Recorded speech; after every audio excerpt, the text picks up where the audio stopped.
Well, kind of stopped on working on the engine and getting it mounted up for the time being until I get the felt for the baffling in and can get that put back on, and then I'm kind of waiting for the oil cooler to put it on so I can work on doing inspection on the rest of the airframe. I've done pretty much inside the cabin what I need to do in there. I'll work on the tail a little bit. The tail has 7 parts, I guess. Aft fuselage where it comes back there and goes down, that everything attaches to, and there's a vertical fin that comes off and is attached to the aft fuselage. The rudder is attached to the vertical fin, and you got the horizontal stabilizers, the right and left one, and then attached to the horizontal stabilizers are the elevators. So the horizontal stabilizer is kind of floating or adjustable. It's movable. A lot of airplanes they're fixed on there, but on the Cub and like the Cessna 180 and 185, they're movable. That's how you adjust the trim on the airplane. So there's movable parts in there inside the fuselage to check out. I've got the inspection covers off of them and done kind of a cursory look at it. And so far things look good, but I'll get some cleanup there. There's some grease around everything. That horizontal stabilizer attaches into the trim system. There's a tube there that attaches to the yoke on the jack screw and the trim, and then there's a smaller tube that runs through it, and then the horizontal stabilizers slide onto that tube and they're bolted into it. Well, there's a zerk on that tube to grease that pivot point on there because that rotates around that tube that goes through the tubes. And of course, if you put enough grease in there, some of that's going to come out in the junction between where the horizontal stabilizers slide onto the tube and meet up to the trim tube. Grease comes out of those fittings and kind of leaks out over places. So I need to clean that up, and then I can get a good view of what's going on there. And there's one on the yoke that the jack screw moves up and down, and then I had them put one on the tower where it comes all together that the jack screw goes through up on the top. So those need to be lubricated and greased and all of that stuff in there checked out. The rear of the horizontal stabilizer, there's a tube in the fuselage that's welded in there that another tube goes through. The horizontal stabilizers slide onto that tube on each side, and that one pivots too. It doesn't have as much of an angle that it pivots through as the front one, so I need to check the pivoting on that. That one has a tendency to get frozen up, and then you wind up just twisting the horizontal stabilizer when you adjust the trim on it. We had a zerk put in there on the tube, the cross tube in the airframe, so that we can grease that tube. And of course, we've got to clean the grease up that's on there that is coming out of that tube. And then there are the horns that operate the elevators. There's no bearings in those or anything, but they pivot on bolts. So you got to check the bolts to check for wear on them and whatnot. One of the things I did notice, all the controls on the airplane have hinges on them that they pivot on, and they have clevis pins or pins that they run through those that they pivot on. And so we need to check those frequently and lubricate those. And I looked at the lower pin on the rudder, and that one looks like it might be not in too good a shape, so I might want to take that pin out of there and replace it. Otherwise, so far, most of the stuff looks pretty good in there. We'll get a closer look at it, get in and get to working on it, get a closer look at it after we get it cleaned up. I took a little soft bristle brush and some old paper towels and a towel, went back there and cleaned all that grease and crap up off the tail where the grease comes out of that horizontal stabilizer and on the pivot pins for the elevators and the rudder. I didn't like the looks of that rudder pin, that lower rudder pin, and I looked at all the other ones. I cleaned them up and they're all okay. I lubed them up, but I went ahead and took that lower one out. Well, here's the pin that was in there. It's pretty dusty looking. It's not swollen up yet or anything, but the rudder was pivoting and the pin was turning with the rudder. But I went ahead and decided to take it out of there. I lubed it up. It was pivoting, and actually once I got it cleaned up, it wasn't as bad as I thought, but it's still not as good as I'd like. So anyway, I knocked it out of there, and it took a little bit to drive it out of there, so it was definitely time. Well, this is a new one. I'll stick a new pin in there. And I've got new bushings here I could put in if I needed to, but I don't need new bushings in there, so I just stick a new pin in there. And the other ones look okay. Well, I have to make a mental note of it. I think I might want to change the other ones next year. The ones on that tail, they get to spray, salt spray on them when I'm taking off and landing and stuff. And then they're down close to the water when the airplane is up on the ramp, because it's tipped up at an angle and the tail is down low and close to the salt water. But that lower rudder one is the lowest one. It's right down there close to the water in the bottom. So I changed that one out, and I'll check those over real close next year and see if I need to change those other ones out or not. But I'd rather do it before I need to than wait till afterwards, because I can get the pins out and they don't have to damage anything, and it doesn't wear the bushings and stuff out. I think I'll clean the hole up where that goes in there, and then I'll put some grease on that and put it all back together. Well, I got the new pin in there, and if there was any question as to whether I should have put a new pin in there or not, it was answered immediately when I stuck the new one in there, as I had to drive the old one out with a hammer and a punch, and the new one slipped all the way in there. I just had to finish it a little bit with my fingers at the bottom, but anyway, that was a good thing.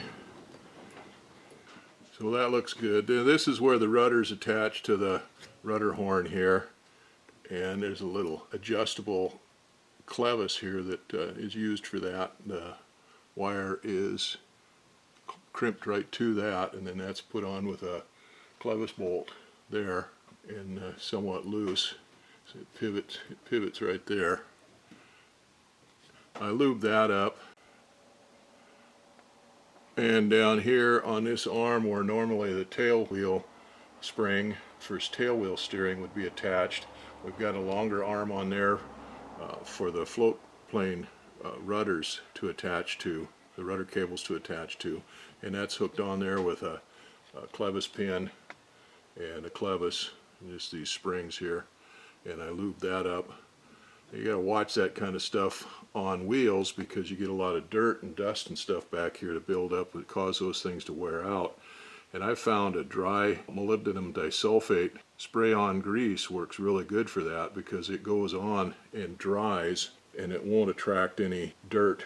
I used to use that on my 170 all the time for all the lubable controls on it, and it worked great for that. It didn't get any dust or dirt or anything like that sticking to it. But on grease, any kind of grease or oil, it just forms a grinding compound in there with the dust building up on it and stuff.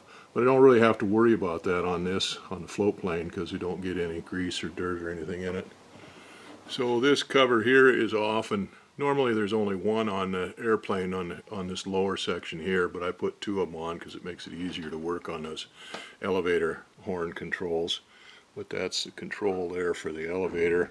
That's the lower one. Of course, it pulls the elevator down, which makes the nose of the airplane pitch down, and that's just got a clevis bolt on it where the turnbuckle hooks on for the cable, and then it's got a bolt in there through that little arm.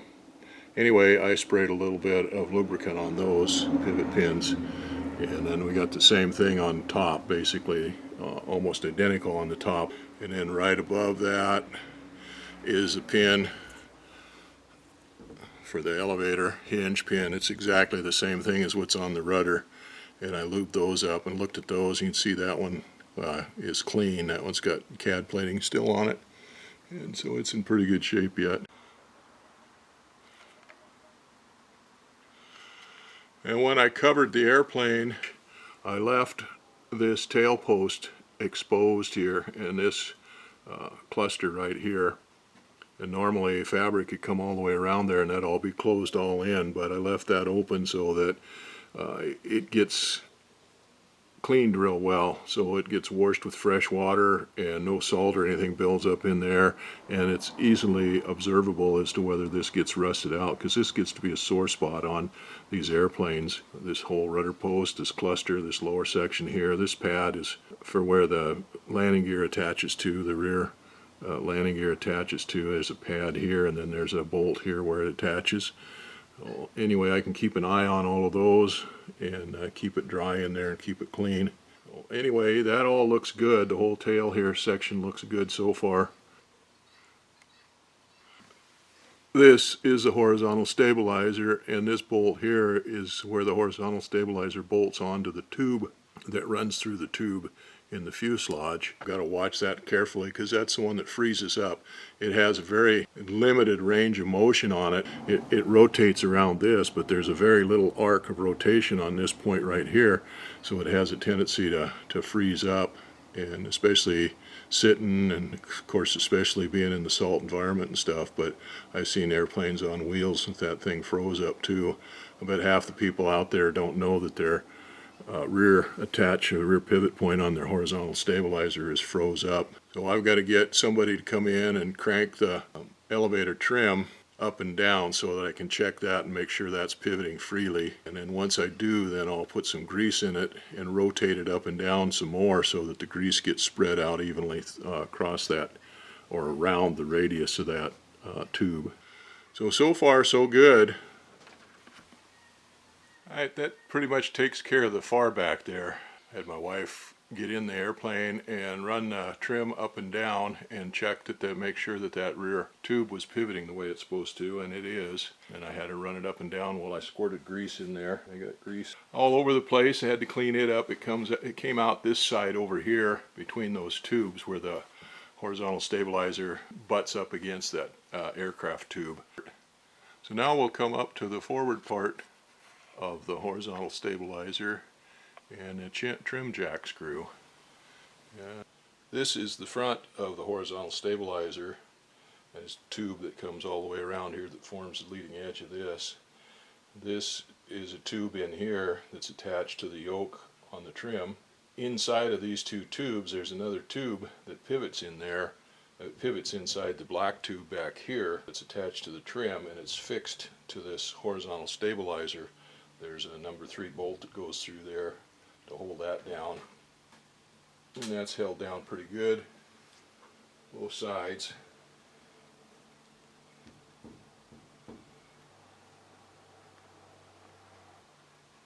Oh, this is the yoke, and that has a screw thread in it right back here, and that's the jack screw. And there's a pulley in there, cables that run all the way up to the front, and the pulleys that turn. Cable runs around them and turns that screw, which raises and lowers this yoke here, and then the yoke is attached to the horizontal stabilizers through this tube right here.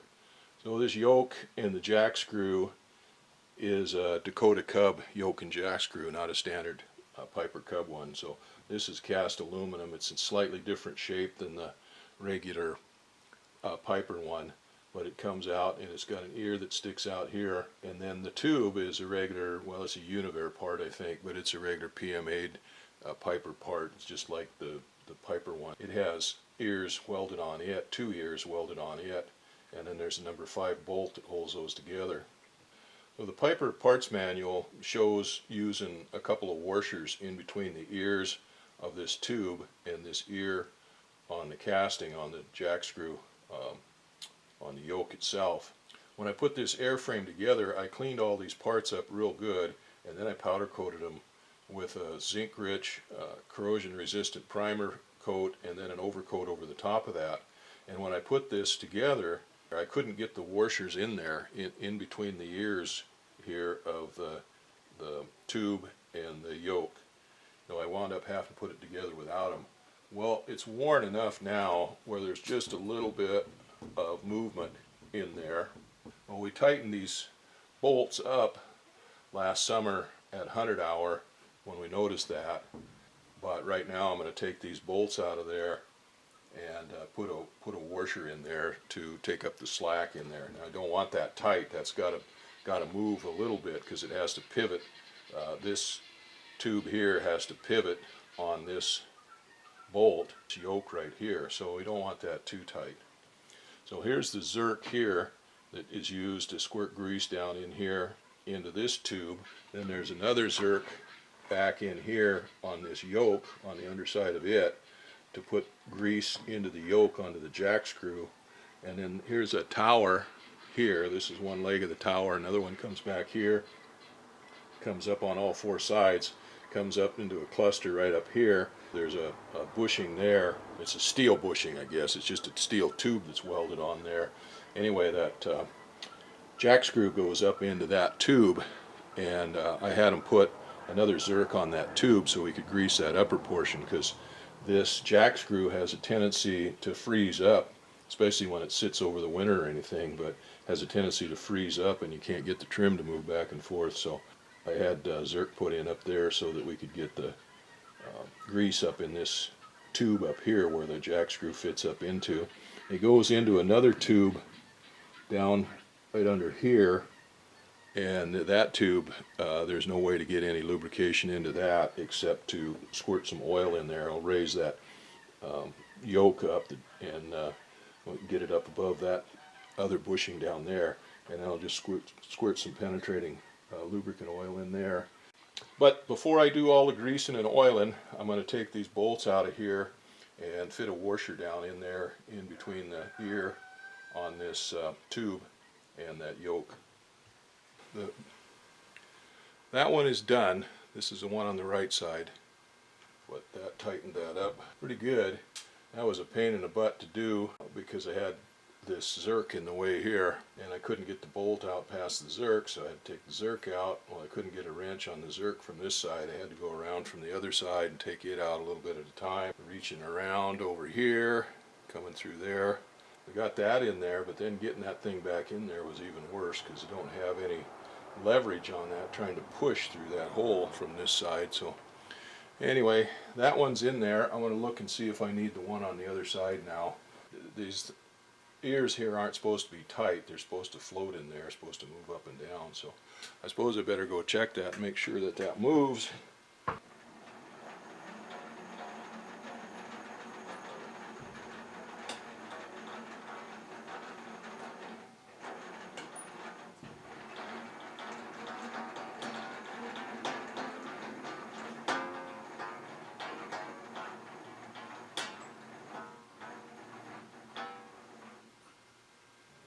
Okay, no problem. That moves good.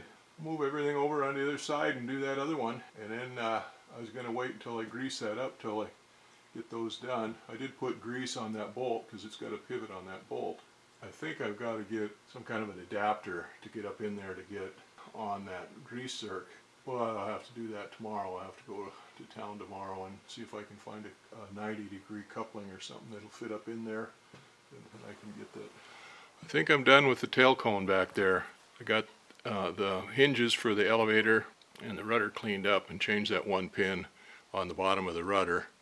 I cleaned up around there all the old grease and stuff that had leaked out around that. Got all the turnbuckles and control horns and everything all lubed up. Checked the control cables, they all look good. I can take a flashlight and run in there and see all over real well in there. I had that fuselage powder coated white when I had it built so that it'd make it easier to see everything in there. And of course the inside of the fabric is a light color too, so when I shine a light in there you can see everything real well. I looked at all those cables. The elevator cables go forward, and there's another pulley up here just forward of where the water rudder pulleys cross there in that area, and it's turning properly, and I don't see any problem with the cable there. They're running correctly and everything. They're not popped off the pulleys. The trim cables are good, rudder cables are good. So everything looks really good back there. I could go ahead and button it back up, put those inspection covers back on and stuff, but we've got to have somebody come and inspect the airplane, and they'll probably want to look in there and see all that stuff. But anyway, for now, it all looks good. Yeah, it all looks good. The trim works like it's supposed to. The rudder turns back and forth. It pivots nicely, and everything's nice and clean back there, and no signs of any corrosion. Probably go back there with some Peralcatone and gob some up on some of those exposed fittings and whatnot to protect them for another season. But for now, everything looks good on there. I'm happy with that. So the next thing I'm going to do, I'm going to move up here to the floats, and I'll start there with water rudders on the floats. I've looked at those already, and I can see that I need to put some new clevis pins in there. These cables are attached to the control horn on the water rudders with clevises and clevis pins. Those clevis pins are getting kind of rusty, so I'll change those out. check everything else out and grease those pivots. So far most of it looks really good there except those clevis pins. I'll get those taken care of on both sides and check the pulleys and lubricate them. That'll do it for the tail section then.